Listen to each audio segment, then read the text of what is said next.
Hey folks, welcome back to the podcast. This is your host Ryan Kennedy, and today I'm joined by my good friend Sascha, who I met through the Yogi Lab here in Bali, and we've been able to spend some time together during this most recent trip. And I said, yo dude, we got to sit down and record an interview because you have a lot of value to share. And Sascha is really an expert when it comes to human dynamics and the interactions we have with other humans.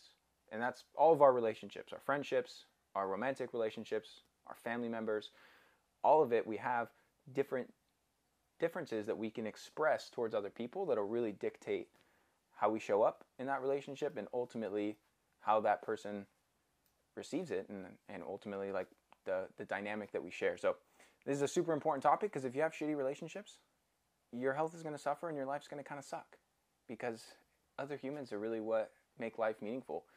And so welcome to the show, bro. Couldn't have said it any better. Thank you for having me. So, dude, I was just talking with you before this. I don't know much about your backstory. You know, we met about 3 years ago, and I know what you've done over the last 3 years, more or less. But I don't know anything other than you're a good-looking guy that came from Germany, and here we are. So what was life like for you when you were a young Sascha? You know, a young Sascha, I had the most amazing childhood you can probably imagine. I always say like I have the 1% of the world that can experience the life that I had because I felt like only child and spoiled with love, presence, and time. Like I literally grew up in a love bubble, and I was so blessed by my parents that I was able to receive that. I never experienced any fight with them. Wow. I never saw them fight. And, and I asked my mom just recently when she was here in Bali, like, have you guys ever fought? And she's like, no, we didn't. And what does she credit that to? I mean, one, I think they just were a really good match, obviously. But two, they just figured out, like, how do we have to communicate with each other and how can we express our boundaries in a way that it actually, like, the other person can receive it at the same time. Yeah. So literally and it doesn't mean we didn't have arguments or we didn't have, like, disagreements and whatnot. Sure. But then we literally sit at the table and talk about this, you know? And sometimes you agree to disagree, and that was perfectly fine. And we just figure out a way how do we move forward from this, that we can avoid that in the future. Yeah. You know? I mean, dude, I think that's what we all strive for. It's common sense, actually, right? Yeah. But then, like, a lot of people, they don't really practice what they preach. Well, we also have emotions. Yeah. Like, it's one thing to, like, know on a conscious level, hey, raising my voice is not going to help me win this argument or resolve this disagreement. Yeah. But sometimes your emotions get the best of you, and you end up saying things that you shouldn't have or communicating in a way that wasn't in line with the outcomes you were wanting with that, disagreement. So that's absolutely incredible that they've just figured that out and were able to maintain that throughout their lives. Yeah, and I think because there was so much harmony in our household, like if something comes up, it wasn't even a big deal, because like from the very beginning, like one of the most important things is like, look, let's just make sure we have love in our family and harmony. And do you have siblings? No, only child. Okay, wow. Spoiled only child, yeah. Got all the attention. Oh, that's awesome, man. And so how has that impacted, like, how did that impact you as you were dating and, finding yourself in your own relationships? Yeah. I think one of the biggest impacts that it had on me is this inner confidence, the self-confidence that's just there. And not necessarily this need to look for love outside of me, because I also had it at home all the time. Yep. So for the longest time, I didn't even know like how much that of a superpower and like a super strength that actually is, because it was just my normal, right? And then you don't have anything to reference it against. Yeah. And so I think that was one of these big things. But then obviously in dating, at some point, what I now know is like I sabotaged myself in order to get out of this harmony love bubble, and I look for the drama and the toxicity and like these like roller coasters of relationships and whatnot. We all love the polarity. Yeah, we love what you don't have. Bro, and I speak a lot about the power of polarity, but like when this power of polarity flips in a way that it's actually not in harmony anymore, then it becomes a lot of drama. So what do you think for people that don't have that? Because I feel a similar way as you do. Not that my parents never fought. Like, they were, imperfect humans, as we all are. And they would have disagreements that would escalate from time to time, but nothing crazy. But one thing that was always very clear in my family is that my parents loved me unconditionally. No matter what I did in school, no matter what happens, no matter what I did with my life, I knew that they always would love me, and they made that very clear every day. Yeah. And so I always felt loved. Yeah. I always felt loved, but I know there's a lot of people that never had that. Yeah. They had maybe the opposite of that, where their parents made it clear to them if they didn't perform in this way or that they didn't do this right, their love was conditional upon that outcome. So I can only imagine that. And I know you work with clients on this, you know, some of the people you coach. So what do you think are some good initial steps to work on finding that self-love? It kind of goes back to confidence, right? You got to build up that confidence. So they're figuring out ways, how can we actually give ourselves that love? And I know this sounds so easy and almost like a little bit cheesy and simple, but sometimes with my female clients, often what I find is like embodiment practices help a lot. Like even dance, like, you know, a lot of them they love. There's a lot of connection that they feel with themselves when they dance. So it just becomes part of the daily practice to dance. Yeah. You know, sometimes it's that simple and it makes a huge difference. And other times it's actually, the biggest one that I find is when clients have major issues with their parents, I actually prepare them to have that conversation with them. All these things that usually are left unexpressed, and we don't talk about these things. Yeah. And therefore it creates these internal blockages, you know, and that makes us even smaller.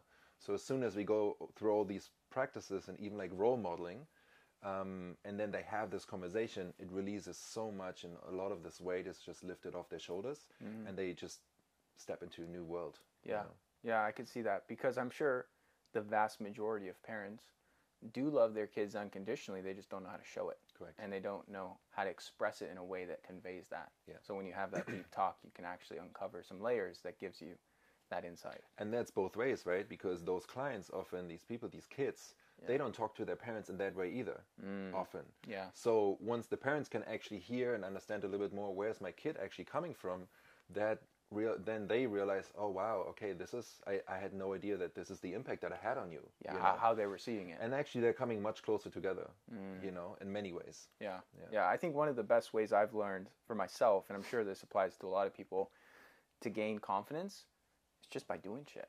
Yeah. Having a track record where you can look back on and say, yeah, I have confidence in my ability to help people get well, because I've helped thousands of people get well. But early on, I didn't have that. Yeah. You know, when I was first getting started and I hadn't helped many people, I felt that lack of confidence. But over the years and over the reps, and as you start to build this track record in your mind of like all this feedback and all these results and all these, and it could apply to anything. I'm using it in my context, but this could apply no matter what career, what industry you're in, is just going out and doing the thing and putting in the work. And then you'll over time start to have that confidence, because that's ultimately what confidence is, right? A belief in ourselves. And what's an easier way to believe in yourself than by having a successful track record of doing it? Yeah. And that also only happens if you have to go through these failures. It's not like the way, like the confidence is one thing, and the capability that comes with that confidence, right? But it's also vice versa. Yeah. And you're only getting more capable and more skillful in all these different areas when you do these things and you go through these learning curves. That's right. You know, for me, my analogy is always basketball, because I have this professional basketball background. Yeah. So, dude, you were like, what? Tell me about what happened here. When did you get into basketball? It's like a super young kid? Yeah, when I was 10 years old. I was playing soccer first, and then when I was 10, I was playing basketball. And then within the first 3 months, I was basically scouted into becoming, I don't know, part of like 40, 50 kids they basically prepped us to become part of the national team, potentially at some point. And then with 13, 14, I actually was scouted as the top 12 of Germany. Wow. And then we had European championships. My whole life was just dedicated to basketball, from morning to evening, like boarding school. And were you getting paid for this? Was this like a professional level? No, like as a junior, you don't really get paid. Okay. I mean, you get all the support and equipment and clothing, and you know, like you're traveling around. All that is covered. Sure. But it's not really You're not building. Yeah. And so were you still? Was it to a point where you weren't even taking classes, like in school, in high school? Were you just in sports? Yeah, so this boarding school that I went to, sometimes we weren't in school for like 6 to 8 weeks, because we're just traveling around. Yeah. You know, and having tournaments and European championships, or like qualification rounds, and like all these different things. And I basically also didn't have much homework, because of that. Sure. They knew like we're not there. Yeah. And my whole school year was stretched. Instead of 3 years, it was 4 years, for example. Okay. So I have less content throughout the week, so I don't miss as much. I see. It was amazing. Like, it was an amazing time. And how long did you partake in this, the basketball? So the international part, I think, was like until the age of 18, 20 or something. But I was still playing on a fairly high level until 28 when I moved to Bali. Really? Yeah. So almost your whole 20s. And Yeah. after that point, like as you were in your 20s, was this playing for like a professional league where you were being paid and this was like your career? No, like in that regard, it was more like a hobby, I guess. Okay. It was still over regional, so not just Berlin. It was way more like some of those teams that we played against was like 6-8 hours away. So you know, it was still regional. Yeah. But not to the extent of actually getting properly paid for it. And so what did you do for money? I mean, when I was a teenager, I was being a bartender, like doing all these other, just side gigs and stuff. Yeah. And then at some point, I was part of an agency and brand incubator agency. So we created online brands from scratch. Oh, cool. Did everything in-house, from the very first idea to the final product and distribution and supply chain and production in China and whatever. It's like we did everything in-house. Yeah. And that was fun. And then what drew you out of the sport and, inspired you to move to Bali? So I came here the first time because of a recommendation of a good friend. And then once that happened, all of a sudden I found myself here coming back every year. Every year, my whole holiday, like I just was like, okay, I take those 4 weeks, I'm going to come to Bali. Yeah. And I had my group here, I had my friends and everything else. And then someone was like, you know what? I kind of want to live here. I knew that the very first time I came to Bali. But I never really looked into it because I had this perfect setup in Berlin, model girlfriend, beautiful family, job, car, everything is like great, know. Yeah. People looked at me, how the hell can you even think about leaving? This is like dream life type. But I still felt that void, something was missing. And then I looked into like, how can I actually move to Bali? And then within 2 months I had a full setup, got headhunted all of a sudden. And then I moved to Bali. Wow. Wow. Yeah. And what were you doing here when you first moved? Pretty much the same thing that I've done for the agency. Okay. Like the whole brand management, operations, like COO type stuff. But then I left that quite quickly and like started to do my own thing. Yeah. And how'd you meet the guys with the Yogi Lab? How'd that get started? Because of Karma House. Oh, yeah. So you were doing some work with the. It was a Karma House for people listening in. Is a tattoo studios primarily, like a. It's a community hub. It's a tattoo studio / dance yoga studio / conscious cafe type, healthy food. Yeah. And Aaron and I, we were initially like, he brought this concept to me, and I loved it. And like, he asked me to write the business plan for him, so I wrote the business plan. And you guys were just homies at this point. We were homies at that time. Got it. And then and then at some point, Dave got involved and a bunch of other people like investors and whatnot. And then it was like, Dave was like, look, here's Yogi Lab, do we want to do this? Yeah. So it actually all started with Karma House. I didn't know from that. there, it came to the next one. Yeah. Oh, very cool. Very cool, man. And so now you're in a little bit of a different situation from a business perspective. Yeah. What do you do now? If people, you meet someone out at a gathering and they say, Sascha, what do you do for business? How do you describe it? Like I still struggle with that, to be perfectly honest. I think most of us do. Oh man, it's terrible. Yeah. Usually, I have a coaching consulting business. Okay. At a very high level. Yeah. So I got very lucky that a lot of my clients are actually business owners, executives, managers. Like they have their own show. Yeah. Pretty much. And I help them either with the whole human behaviors, relationship dynamics. And one thing that you missed when you introduced me is it's actually not just friends and family and it's business partners and colleagues a lot as well. Yeah. For these type of people that are on top of the food chain, that becomes a really important piece. Totally. And then so it's a lot in the communication, relationship, human dynamics and behaviors type area, or mindset, which is a big one for women more than for men in terms of confidence, I find. And actually, communication is a big one for women. So, what are the main issues people have when they seek you out for help? Women, lack of confidence, which either translates into the relationships that they have with their significant others, or their business partners, or sometimes even colleagues that they just walk over them. Yeah, which is crazy. Yeah, it happens. Yeah, it does. Yeah. And for men, in the relationship area, it's like they find themselves in very toxic relationships or whatever. They don't really know like what to do, and they're chasing something that's actually they're realizing it's not really good for me, or performance, and then it goes back to the mind, the mental performance. And actually one thing for women is they have all these ideas. They're super creative, right? There's so much, but then like actually bringing it down, it's like, okay, it's this, this, and this. Like those are the main things. It's like, oh wow, yeah. Now they have some clarity. Yeah, I like it, man. So what's some of the initial steps when you are working with someone? Do you have a framework you lead people through? Yes and no. I started with a framework initially, and then I moved completely away from it because I realized, imagine like I have a program, let's say, 12 weeks. And then week 1, I want to do this. And week 2, week 3, X, Y, Z. And I realized that doesn't work for my clients. Because let's say in week 1 or week 2, I want to do vision as an example. But like just the day before, they had a massive fight with their partner. It's like, we don't need to talk about vision. We need to figure out like what's happening here. Sure. So it became way more important for me to have a massive toolbox of all different kinds of things and like make it a way more intuitive process to work with them based on what's really happening there. Now, there's still some sort of structure in there for each session and for the whole program, but it's a little bit more loose to really see like what are we actually working with, which you don't know in the beginning, right? You know that with your clients. Of course, everyone's got their own thing going on that requires a different approach. Yeah. And so I know you run a podcast I was on last week. What's that called? Undressed. Yeah. And what's the premise of the show? The premise of the show is to bring men and women together and have a more harmonious relationship with each other. Because what happens a lot is we're not really having raw, open, honest conversations with each other. And we're not really discussing the things that frustrate us, that we don't love about each other, the things that we love about each other, the things that we don't understand. All of these different things, we want to actually put it on the table and discuss and talk about this in the open without like any filters. And that's quite challenging for some people, especially specifically if you have like some more provocative topics sometimes, right? But at the same time, this really helps us to bring us closer together. So it's an inclusive platform to have open, raw, honest conversations between men and women. Got it. And why do you think that is? That people don't like to have these conversations?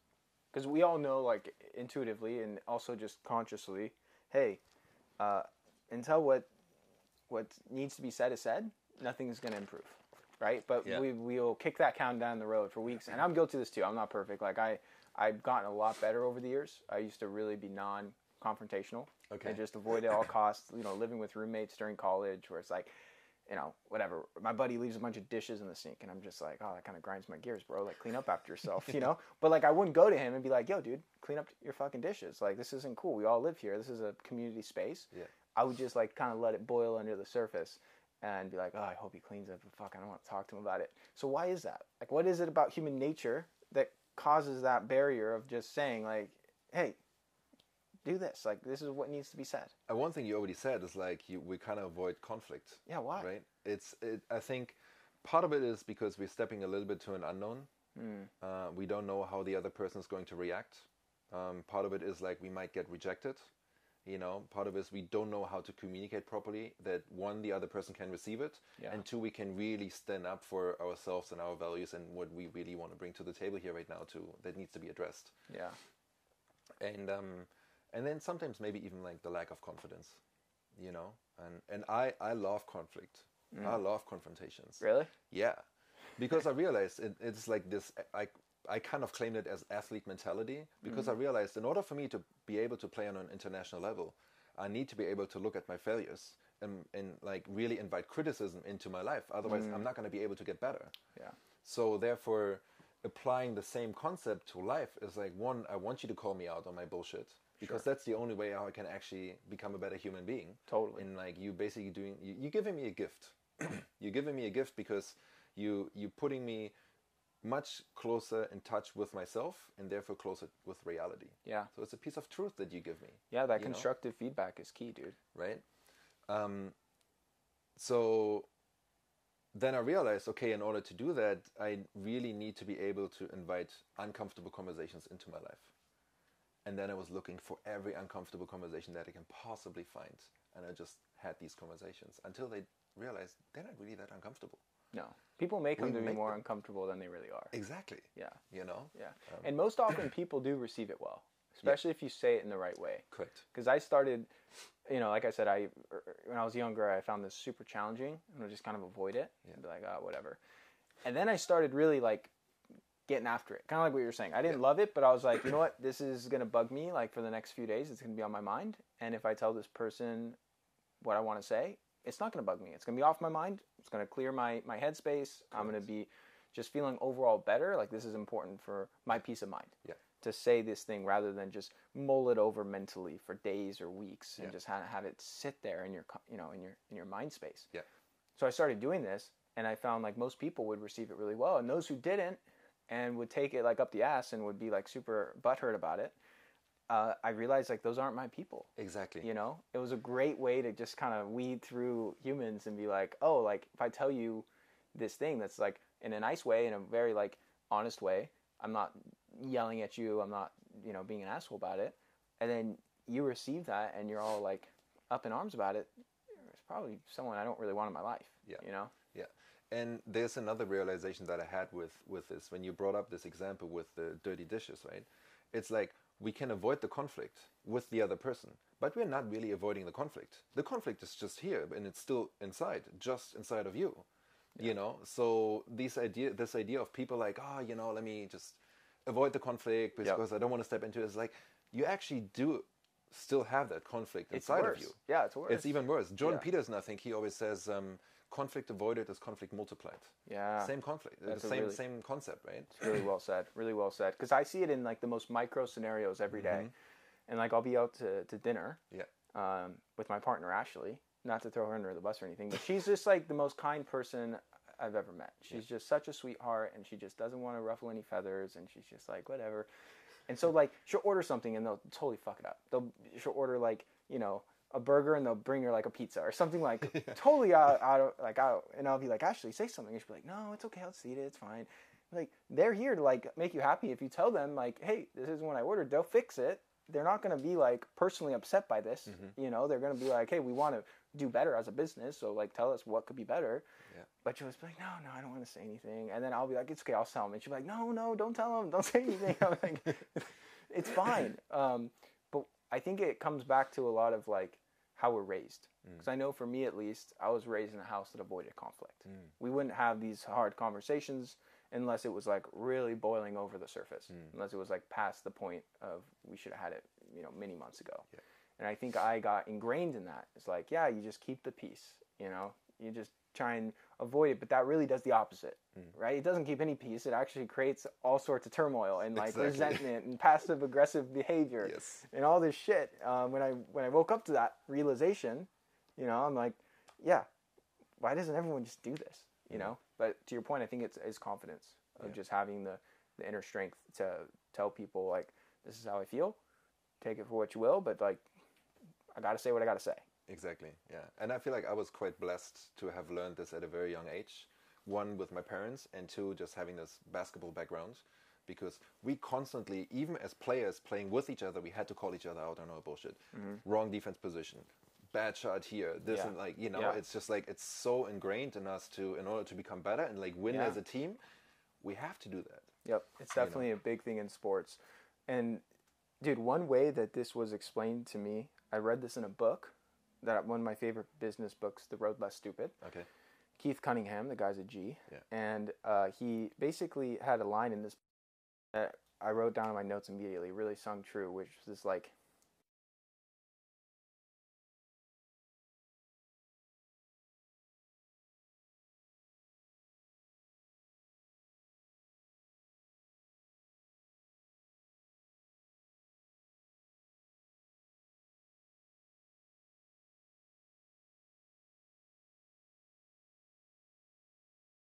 you'd say it. Yeah. So when you don't, it's really that you just don't care enough. I would go even further. I 100% agree with that. I would go even further. It's a disrespect to the other person. Yeah. Because now all of a sudden you put on a mask and like portray a different version of yourself in order to avoid whatever. and therefore you don't even allow this other person to really see you, who you are, and what's like underlying, you know, what's there like inside of you. Yeah. And I feel like that's just disrespectful. It so is. I might as well give you all of me, and then you can either like it or not like it, and we can just take it from there, you know. And I want everything from you too. If you don't like show me everything that you are, then it's like, well, what are we doing? Yeah. You know? Yeah, dude, and it's almost like, as a small example, if we go out to somewhere to grab food, Sasha, and you got like some cilantro in your teeth, you got like some snot on your face, I'd be like, Sasha, like, dude, you got something in your mouth, like, clean these boogers off your eye, bro. And you'd be like, thanks, Ryan, thanks for letting me know, because I obviously can't see my own teeth. We're out at lunch. Thank you. But like, some people won't do that. Yeah. They won't say anything. No. They'll just go like hours and be like, why didn't no one tell me this? Yeah. You know? But it's uncomfortable. It is. But why is it uncomfortable? Exactly. I didn't put it there. Yeah, like, exactly. It's not there. Nothing. You know, like it's a strict value and service to you. Correct. Like there's no judgment. There's no like, you know, it's so strange, dude. Yeah. I don't understand that about the human mind. Yeah. And you find this a lot in relationships. Yeah. Any type of relationship, you know. Could be Ashley, could be anyone else, and it's like we're not really expressing the things that we feel like, well, kind of like I want to say these things. And then we kind of hold back. Yeah. And we're not allowing the other person to really see all of the different facets and colors of reality. Mm-hmm. And I was like, that's why. Are there some exercises you recommend to people to get better at this? Yeah, plenty. Like what are some things people could do tomorrow if they were like, man, I hate hard conversations. This is like resonating with me. I struggle with this shit. What can I do to start, you know, putting in some reps? There are different frameworks that you can work with. So one thing, if I have a really tough conversation that I need to have, the first thing that I always do is like I ask for permission. Hey Ryan, do you have some time right now? Like there's a couple things that I really need to get off my chest. Mm-hmm. Like, is there a good time right now? Yeah. And you're like, yeah, okay, great, cool. So I have your buy-in, which is amazing. Yep. Next thing is I lead with my feelings. Like one, I know my intentions. Like, what do I actually want to get out of this? And then I lead with my feelings. I'm not going to tell you like, well, you did this and this, that made me feel X, Y, Z. Because then I basically attack you and you're like, you know, going into a defense mode. Yep. But if it's like, man, you know, I really felt totally upset because like, you know, you kind of like totally ghosted me yesterday, even though we were in the middle of a conversation. Yeah. That's a very different approach. And then you kind of want to get to like a compromise, whatever that looks like, you know. And for me personally, in order to add to this, I always use this concept of like pulling the trigger first. The most uncomfortable, challenging thing I say in the beginning, because I just want to get it off my chest. So you don't believe in this like compliment sandwich idea? No. I've heard people say that, where it's like you lead with like a nice thing, like Sasha, you look so handsome today, and then I say, hey bro, you're a dirtbag, and then I say, but your hair's really nice. No, it's stupid. I don't think it is stupid. We're sugarcoating something. Yeah, I don't know where that came from. Yeah, so I'll give you a good example. Like when I quit my job in Berlin, and I told both of my partners, it's like, hey, look, like I need to have a meeting with you. They You had two girlfriends at the time? What do you mean? No. My business partners. Okay. Well, wouldn't put it past you, bro. So, and then they sit down, and the first thing is like, hey, look, so I want to quit my job. I want to get out of here as fast as I can. I'm going to move to Bali. And now let me explain why and how and everything else. Yeah. So I made sure, like from the very beginning, everyone knows exactly why we're here. Rather than like beating around the bush and talking about everything else, and I still know like, fuck, I need to address this thing. Like I still have to say that. I just make my life way more complicated than just bringing it up in the very beginning. So I believe like pull the trigger first. Okay. After you have the buy-in, you know. Yeah. And then you take it from there, and you will see like sometimes people start shaking a little bit, and they have this internal feeling like, wow, now it's out. Like you can feel this energy that is like all of a sudden like moving again. You're releasing it, man. It feels so freeing. Yeah. Every time I have a hard conversation with someone, I just feel lighter. Yeah. You feel so much better, like a weight off your chest, and like just like it. I celebrate it. I'm always stoked. Yeah. Yeah. So the other thing that partners, for example, can do is, I give you 3 minutes. I'm just gonna sit, and you speak about whatever you want. Oh, that's so hard for people, bro. Yeah, but like you can, you know. Yeah, it's just like, and it's if you want to be silent advice for 3 minutes, then like, okay, be silent, and then it's my turn. You know, that's one exercise. If you want to go into the next few levels, you're like, okay, you speak for 3 minutes, and then you talk about whatever, X, Y, Z, and it's like, okay, thank you for sharing this with me, Ryan. What I heard is this, and then I repeat, just to make sure I really fully understand what you actually said. Yeah. And then you're like, yes, that's exactly what I said, or no, this is not what I was trying to say. Yeah. Let me do it again. Yeah, so, make sure they're receiving it properly. And we're making sure we're really like on the same page here. I understand you fully, and you have expressed it exactly in a way that I get it. Yeah. And then it's my turn. Yeah, what I've witnessed happen, dude, is in this type of scenario, I start saying how I feel, and then, someone cuts you off. And this doesn't happen for me, but in past relationships, and I've experienced this, where it's like, you can't even say what you're trying to say, because they'll immediately cut you off and go, no, I didn't do that. Like, I didn't say that. And they start to get super defensive. Yeah. And that's where I think having the time where they just sit and listen to the whole thing through is key. That's key. And it's active listening too, because it's like, I have to read back to you what you actually said. Yeah. So if I'm already thinking about the way how I'm going to respond, then I'm kind of missing half of the things that you actually said. Yeah. So the whole point is like actively listening what you said, so I can repeat it back to you. Yeah, the other thing I found to be super helpful for this is doing breath work before, because then your heart is much more open. Yeah. You're much more receptive. You have a lot more empathy, and you have a lot more willingness to hear people out and not feel judged and not put judgment onto them, and you just have this different heart space. Yeah. I mean, I guess you could do the same with like MDMA or something along those lines, but breath work is a lot easier, and it's legal. Are you promoting MDMA right now, Ryan? There's a lot of good clinical studies showing that it's great for relationship counseling. Yeah, that's like true. one of I heard that. That's one of the use cases that MDMA is being used for, is actually for marriage therapy and like kind of couples working through this stuff, because it brings those walls down that people build up. It removes all the filters. Exactly. It just removes all of the filters. And you're speaking from a place of love and not necessarily feeling this like anger or resentment or any of these other emotions. You're actually like, I really care about this person, and I'm not trying to win this argument.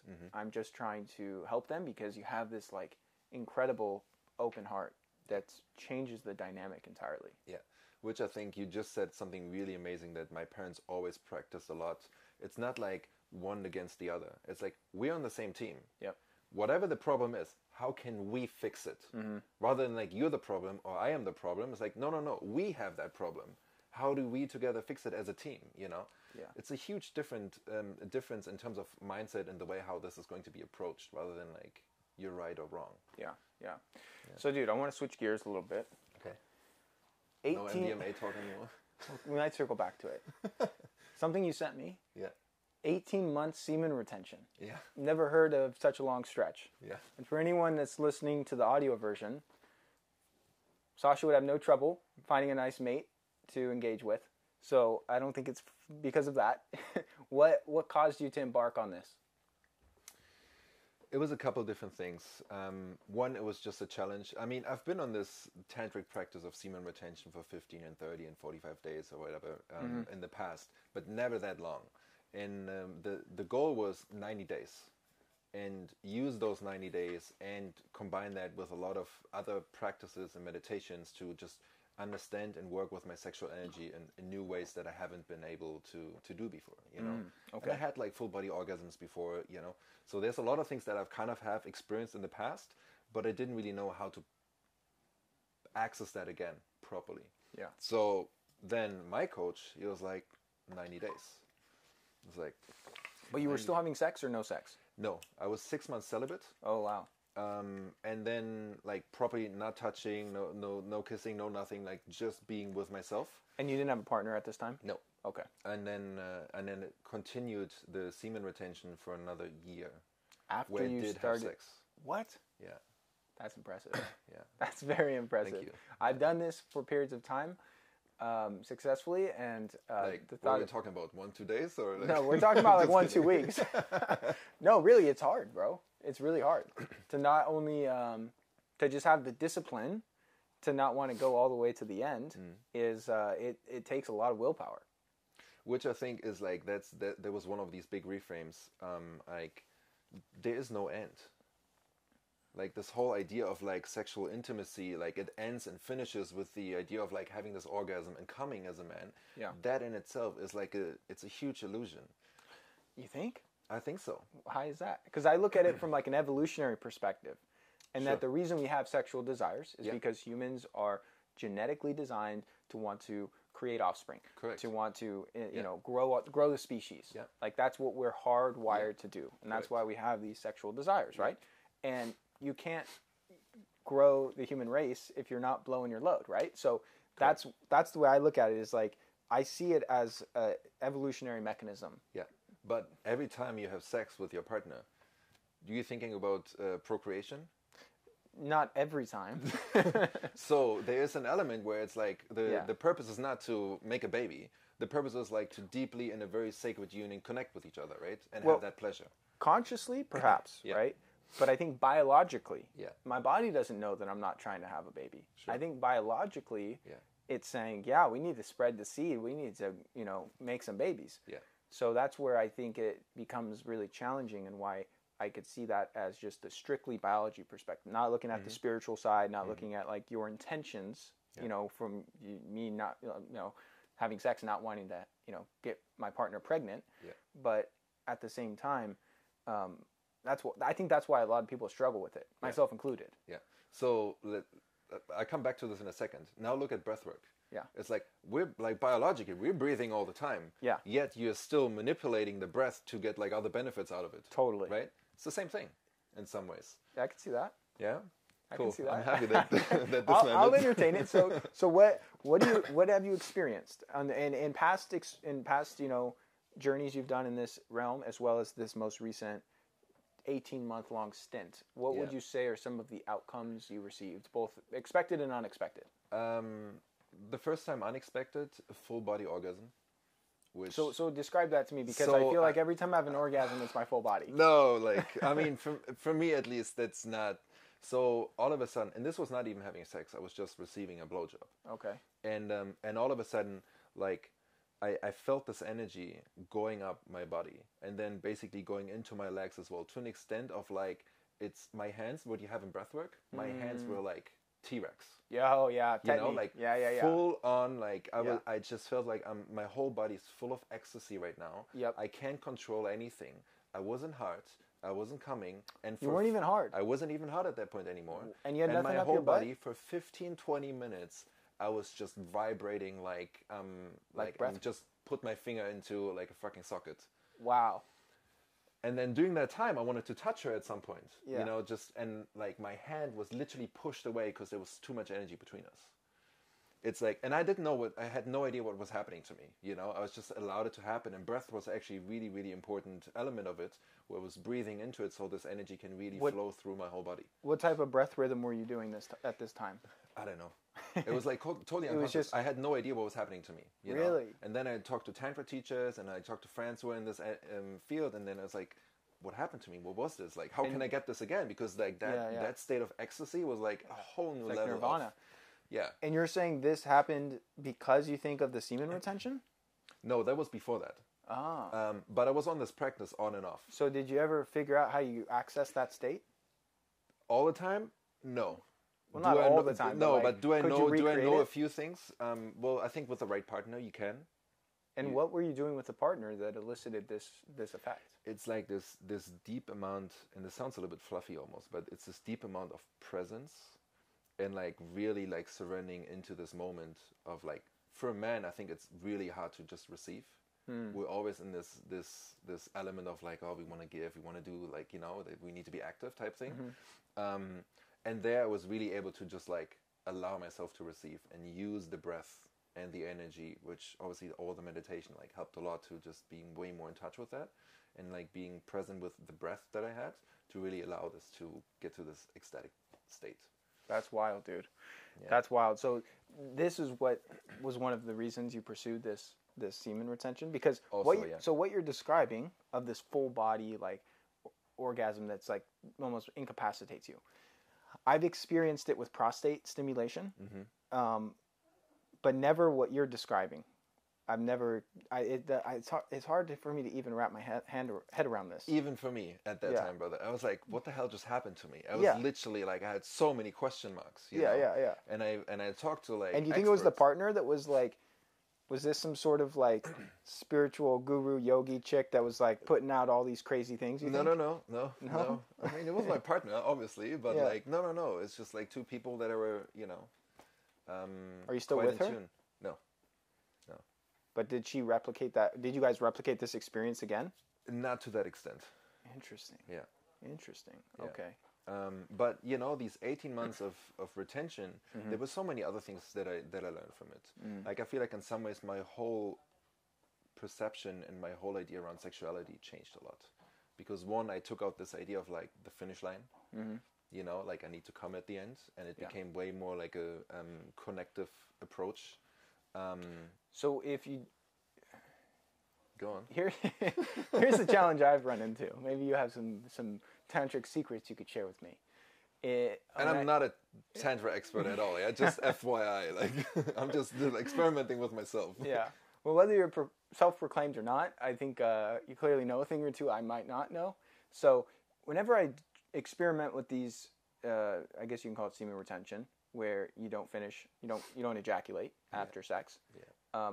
I just feel like this pent-up energy for the days leading after that, and I feel like it can almost create, like, I don't know, it's some of it can be channeled in a positive way. Correct. But some of it, I almost feel like I'm just more irritable, and I don't feel like as like relaxed and chill and like good as I would if I just, blew my load. Yeah. Yeah. Do you get that? Yes. Yeah, absolutely. But the problem with that is it's because we haven't, in this case, let's just use you as an example, it's like you have not been able to properly, like, almost like increase your capacity, so to be able to handle and navigate these amounts of energy that you accumulate because you're not blowing a load. Like, what to do with this? What do I do with it? Well, like, meditation obviously helps a lot, and I'm sure if you... Really? You can really work with these energies and bring them up. And one of these things why I had these T-Rex hands doing this experience is like, they told me because I didn't know how to release that energy through the crown. And that it was stuck in my body. So the easiest way where the energy can be stuck is like in your extremities. Sure. And that's why I had these hands. Like usually when you have like these experts and they have these full body orgasms, they don't have that because they know how to release that energy. Which is still a little bit of a question mark for me, to be perfectly honest. Yeah. So what's the benefit of releasing it through your crown versus releasing it through your dick? Like the energy's got to go somewhere, right? Yeah. You don't just want to bottle it up. For sure. So But how do you feel when you come? I feel great. But how do you feel after? I feel really good. Like people talk You're about not gonna like get tired and feel a little bit depleted and like kind of like just want to like relax and like you could just at night sometimes, yeah. But I mean that's kind of the outcome I'm looking for, right? Because I go to bed after and it's like kind of forays really nicely. It's like nature's melatonin almost. Like it just puts you to sleep. You feel super good. You sleep great. But even after morning sex, I don't feel that like ejaculation hangover people talk about. Maybe it's because of my age or because I eat well and do other things right, like have more nutrients, like I'm not depleted in a bunch of minerals and nutrients like an average person might be. So that could be part of it. But like afterwards, like I feel great. I don't feel like lethargic or low energy or any of that stuff. Exception to the rule. You think? Dude, I know a lot of people that I think would agree with me. Yeah, I mean, I'm sure, but like, you think over half would say like, if I have morning sex, I'm like dragging ass all day? I think that's part of it. I mean, you can probably combat that with a bunch of coffee and like other things, right? Mask it. Yeah. So questionable is like how much are they actually feeling the depletion or not? That's fair. That's a fair assertion. What are some of your favorite? I know you're not a tantric expert, Sascha, but come on, give me a break. I'm curious about this stuff. As you've gone through this journey, like what are some other things you've uncovered or some other benefits you've found? Here's another big one for me. It's this idea of chasing women kind of changed completely. I mean, it hasn't really been there before anyway, but like if you have that energy, this accumulated energy that you're just not releasing in that regard, then you walk into a room and women can smell it. The pheromones. Seriously. You think it's the pheromones? I mean, like I just say smell it, but they can see it, they can feel it, they see the vibrancy of your skin or whatever. Like interesting. And like what is sexual energy? It's the energy of creation because we're creating babies, and it's the energy of manifestation. Yeah. But if we're releasing it all the time, we're not really able to use that. That's fair. So you feel like it's attracting women to you? Women, opportunities, like there's a lot of things that you can like gain from that. And I think in terms of the relationship that you have with your significant others, if you take out the whole idea of like coming at the end, you're able to create a whole new way of connecting on a much deeper level with your women. Because a lot of women they're not used to it, and a lot of women actually, what I realized as well, they almost want the man to come, otherwise they don't feel accomplished. That's right. Which is like let's take this completely out of the picture. It's not like why we're connecting to like have this as the final goal. Like there's so much more in between and like further than that, and we're limiting ourselves to this one thing, like to blow a load. Yeah. And so I think the depth of the connection that you can connect, and the, like actually even more safety for her that you can create when you just take that out. Plus, a good side effect is like you can just go all night. I don't understand this, dude. I feel like the longer I retain semen, the less my stamina. I feel like I'm not able to go nearly as long if I haven't, whereas if I'm having like sex regularly and blowing my load regularly, I feel like my stamina is much, much better. Yeah, so let's take this one night first. Okay. Like if you just take out like not coming, then like you can go all night with your woman. I just don't understand. No? I mean, I hear what you're saying. If you don't go all the way, like if you stop like you can edge, but you don't go all the way to the finish line. You just edge, pump the brakes, edge, pump the brakes, just like continue that. And you really learn how to control your animalistic instincts of just like blowing. But there's no way you found a woman that wants you to fuck her all night. I feel like she'd be wrecked. Probably. Yeah, no, but really, like people say these words, and I'm just like, no, but there's like no way, dude. Look, if a lot of men actually, and you probably know this better than I with your practice, a lot of men, they have like massive issues with like the dysfunction. Yeah. Right. Yeah. Of the erectile dysfunction. Yeah. What they call it, right? That's it. So this is a massive thing that can help them, And if a woman like has a man coming like after 2-3 minutes, she's not going to be happy. She's not going to be satisfied with that. Of course. So if you like all of a sudden take this whole thing of like coming completely out of the picture and you use like different practices and exercises to delay that, then like you're going to do her a big favor and yourself. Yeah, I can see how it could be alluring for a woman. Yeah, I could see that.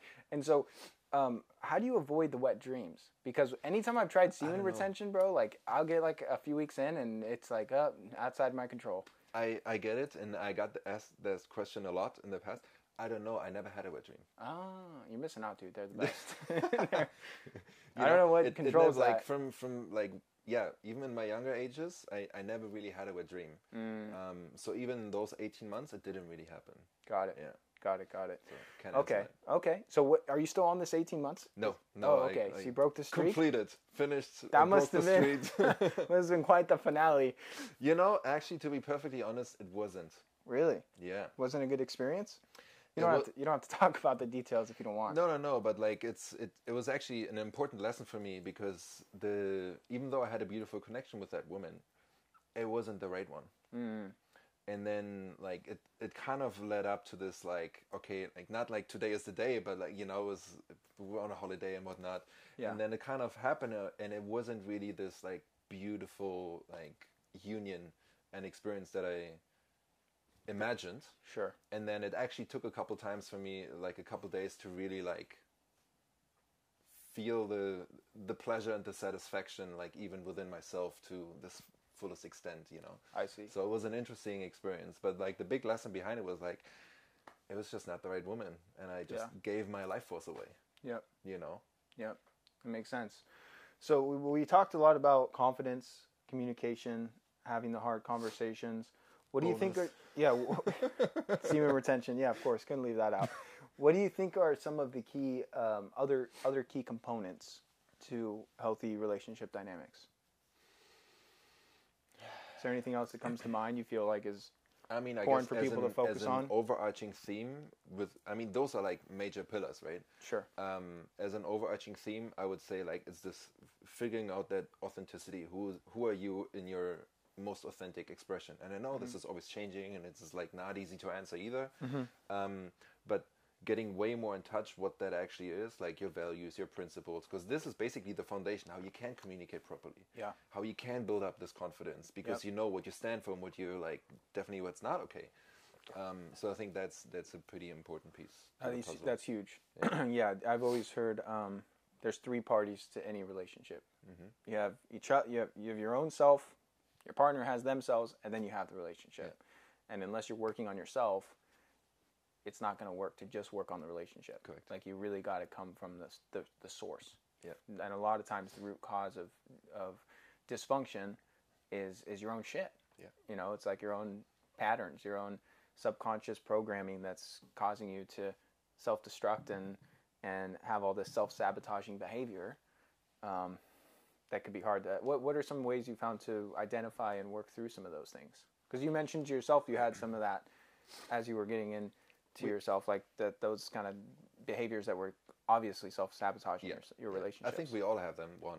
Yeah. You know, I think one of the big pieces is I had to reframe my idea around really embracing truth and being able to see all the flaws and, you know, like all the mistakes, the failures, the things where I kind of like messed up and fucked up and whatnot, even in a normal conversation or like in bigger decisions in life, and taking full responsibility. Because if you're not being able to take full responsibility for it, then you're kind of missing the point of being able to make changes, because you're not putting yourself in a powerful position. And you can only make those changes if you take accountability for your actions. Yeah. So accountability and truth, I think, are big ones. And then you can go into the assessment of properly reevaluating what is actually happening in my life. Got it. You know, that makes sense. Yeah. I like it, dude. Well, this has been great. I really appreciate the work you're doing, Sascha. Thank you, man. And where can people go? Are you taking on clients? Or do you have anything that you could point people to if they want to learn more about your work? Yeah, take on clients, one-on-one clients right now, pretty much only. Okay. And then I'm having a group coaching program coming out for men. Nice. So specifically for men, because in the past I only work with women, because it just very naturally happened to me. Yeah. And then I had so many. I was like, man, when you start working with men, like, you know, we don't have good men out there, and blah blah blah. All these like, I was like, okay, yeah. And it took me a little while, but now I'm feeling actually really excited, and I have some one-on-one clients, and like, so this is gonna be pretty cool. Sweet. Instagram, Sascha Haert, Sascha_Haert, or my website, saschahaert.com. Haert with AE, not EA. Yeah. I'll throw the links in the notes for people. Appreciate you, brother. Thanks, man. It was fun. Yeah, it was. Appreciate you.